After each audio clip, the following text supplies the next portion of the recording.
Assalamualaikum warahmatullahi wabarakatuh, sahabat pendengar yang budiman. Sebelum kita mendengarkan kisah-kisah para wali dan para kekasih Allah, alangkah baiknya subscribe dulu channel Raden Harjo ini, biar tambah berkembang, dan bisa menambah khasanah cerita-cerita Islami, dan bisa kita bagikan ke anak cucu kita. Wassalam, dan selamat menikmati.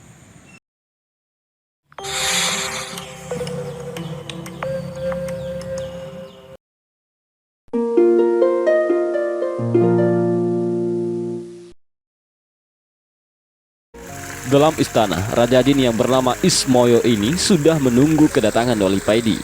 Setelah Wali Paidi masuk istana, Raja Ismoyo ini langsung turun dari singgasana menyambut langsung Wali Paidi dan mempersilahkan Wali Paidi untuk duduk di sampingnya. Dengan agak takut, Raja Ismoyo ini bertanya, "Hamba dengar Tuan Wali telah membuat geger kerajaan hamba. Tuan telah mengobrak-abrik seluruh wilayah kerajaan tanpa ada yang sanggup melawan Tuan. Apakah gerangan yang Tuan cari sehingga Tuan murka begini? Mungkin hamba bisa membantu." Wali Paidi menjawab, "Aku mencari korek. Apakah ada yang punya?" Seluruh prajurit tegak menunggu jawaban raja mereka.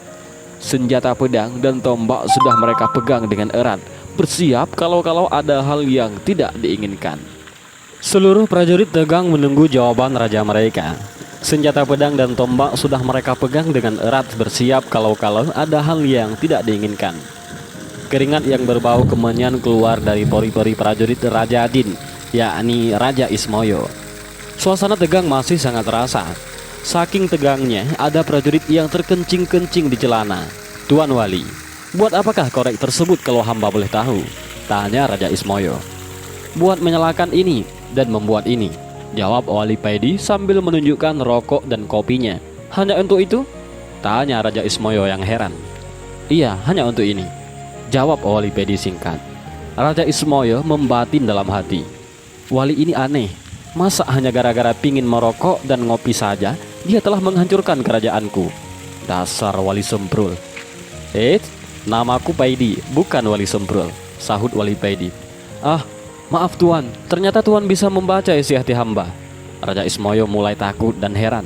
"Terus, gimana? Sampaian punya korek apa tidak?" tanya Wali Paidi lagi. "Kalau hanya untuk menyalakan itu, pakai ini aja Tuan," jawab Raja Ismoyo sambil menjulurkan jari telunjuknya yang tiba-tiba bisa mengeluarkan api. "Masya Allah, kalian kan memang terbuat dari api. Maaf, aku baru ingat." jawab Wali Paidi sambil cengengesan. Wali Paidi mendekati Raja Ismoyo, mengeluarkan sebatang rokok di samsu refilnya dan mulai menghisap rokoknya. Hu Allah. Begitulah yang terdengar ketika Wali Paidi merokok. Selanjutnya, Raja Ismoyo memanggil panglimanya dan berkata kepadanya, "Buatkan kopi buat Tuan Wali ini." Perintah Raja Ismoyo sambil mengambil kopi dari Wali Paidi dan menyerahkan kepada panglimanya. "Jangan manis-manis ya," Wali Paidi berpesan. Kerajaan Raja Ismoyo ini terkenal angker dan ditakuti bangsa jin dan manusia.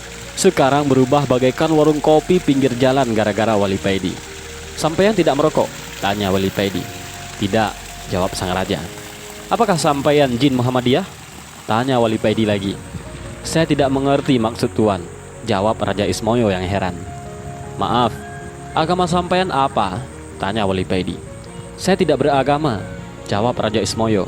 "Oh begitu," gumam Wali Paidi. Keduanya pun lalu terdiam agak lama. "Maaf Tuan, wirid apa yang Tuan baca sehingga Tuan tidak bisa dikalahkan oleh para prajurit saya?" tanya Raja Ismoyo yang penasaran. "Hizib dan solawat," jawab Wali Paidi. "Maukah Tuan mengajarkan kepada saya?" pinta Raja Ismoyo. "Iya boleh, tapi sampean harus masuk Islam dulu," jawab Wali Paidi. Lalu Raja Ismoyo memanggil panglimanya, memerintahkan kepadanya untuk mengumpulkan seluruh rakyat dan semua prajuritnya.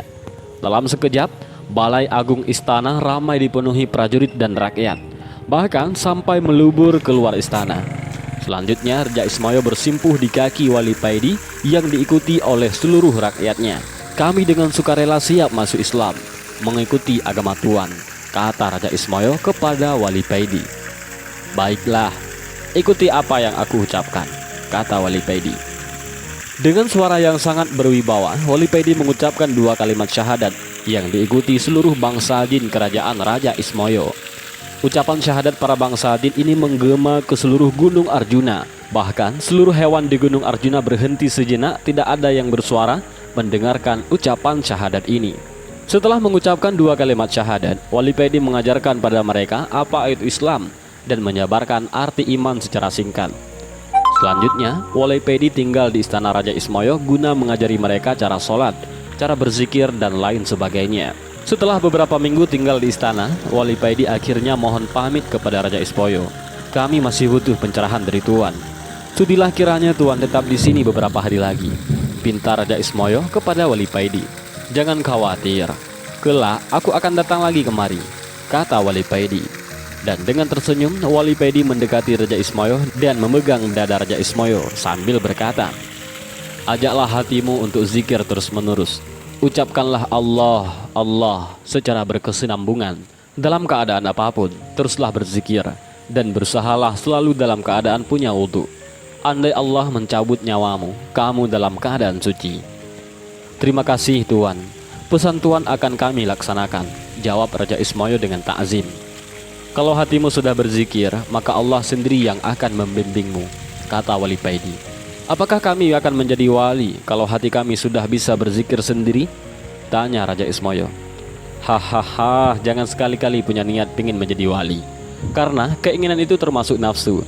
Berzikirlah karena Allah, jangan ada niatan yang lain, jelas Wali Pedi.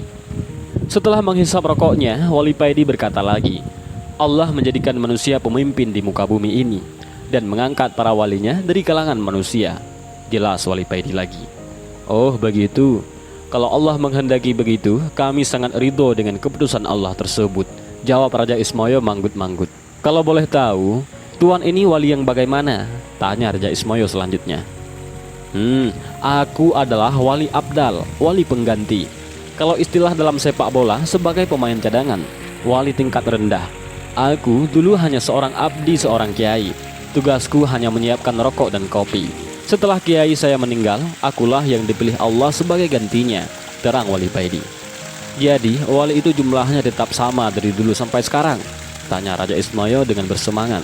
Iya, jumlahnya wali di seluruh dunia tetap sama, karena setiap yang meninggal pasti ada gantinya. Biarpun kamu tidak ada hak untuk menjadi wali, kamu harus tetap semangat, karena di mata Allah derajat seseorang itu dilihat dari ketakwaannya. Wali itu hanya titel yang diberikan Allah buat para wakil-wakilnya di muka bumi, guna untuk mengatur dan menata manusia.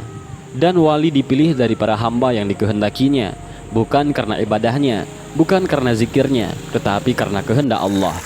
Jadi salah besar kalau ada orang yang pingin atau mempunyai cita-cita menjadi wali, jawab Wali Pedi.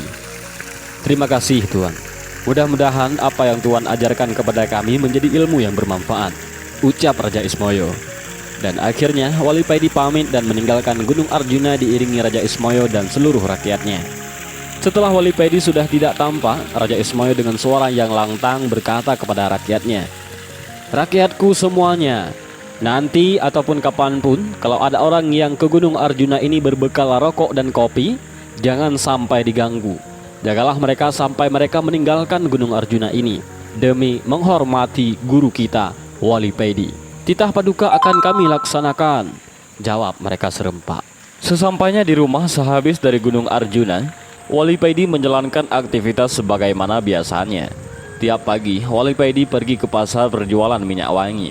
Orang-orang di pasar dan di rumahnya biasa memanggilnya Kang Pedi, tukang minyak. Sekitar jam 1 siang, Wali Pedi ini menutup tokonya dan pulang.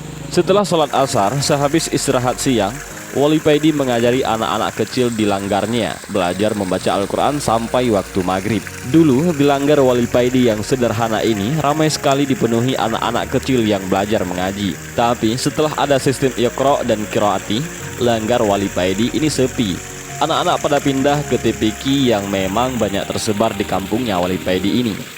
Wali Pedi sebenarnya juga ikut pelatihan metode Iqra maupun Qiraati yang diwajibkan kepada seluruh guru TPQ guna mendapatkan syahadah ataupun semacam ijazah. Tapi Wali Pedi tidak lulus dalam pelatihan ini karena seringnya Wali Pedi merokok dan bawa kopi di dalam kelas. Jadinya dilanggar Wali Paidi ini, metode yang digunakan tetap memakai metode lama, yaitu metode Baghdadi. Karena bagi guru TPQ yang tidak punya syahadah, tidak boleh mengajar dengan memakai metode Iqra maupun Qiraati. Dan lama-kelamaan murid-murid Wali Paidi habis. Tinggal 5 anak saja yang tetap mengaji dilanggarnya Wali Paidi. Orang tua dari kelima murid Wali Paidi ini tetap mempercayakan anaknya ke Wali Paidi ini disebabkan masalah ekonomi. Mereka adalah orang-orang miskin yang tidak mampu membelikan seragam TPQ dan buku terhadap anak mereka. Daripada tidak mengaji, mereka tetap menitipkan anak-anaknya kepada Wali Paidi. Karena dilanggar Wali Paidi ini tidak ada tarikan uang.